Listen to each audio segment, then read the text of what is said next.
Tere, mina olen Ingrid Maadvere ja näitan teile nüüd, kuidas Juhan Liivi luuletusest, kui ma ei saa aru, siis kuidas otsida, mida mingid sõnad tähendavad. Et nii nagu ma teile ütlesin, et Juhan Liiv tegelikult ju elas juba üle 100 aasta tagasi ja mõned sõnad võivad olla meile võõrad.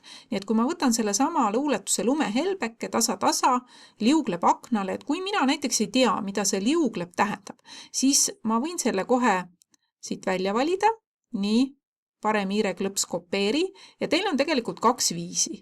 Üks on selline tore keskkond nagu sõnaveeb. Sõnaveeb on siis, kus on kõik eestikeelsed sõnad, kus saab vaadata, mida nad tähendavad ja nii edasi.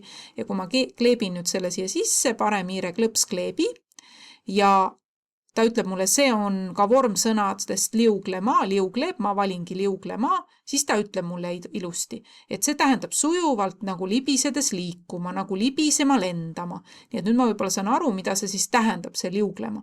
Aga üks variant on veel, tegelikult on meile tehisintellekt tulnud ja ka tehisintellekti teinekord saab kasutada natuke nagu sõnade selgitajana, aga peab olema väga ettevaatlik, mõnikord ta ei tea selle sõna tähendust üldse. Nii et kui ma võtan nüüd näiteks siin samamoodi kooli kodulehelt õppematerjalide alt tehisintellekt, siis siin lõpus on sellised juturobotid, mida saab ilma kontota kasutada, aga endiselt ütlen teile, ärge pange siia oma andmeid ja kui ma võtan nüüd näiteks selle juturoboti Codebreaker Edu, see ongi lastele mõeldud ja küsin. Nüüd ma pean talt küsima, muidu ta ei tea.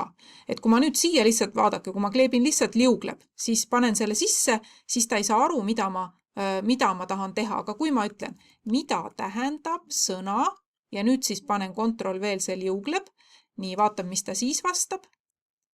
No vot, näete, nüüd ta ütleb, et see tähendab sujuvat kerget liikumist nagu libisemine ja ma võin ka öelda, et too näiteks näide, kuidas seda sõna kasutatakse.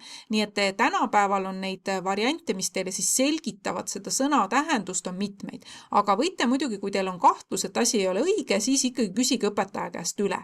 Nii et kui teie ei tea oma luuletuses, mida mingi sõna tähendab, siis kasutage sõnaveebi või kasutage näiteks tehisintellekti ja küsige.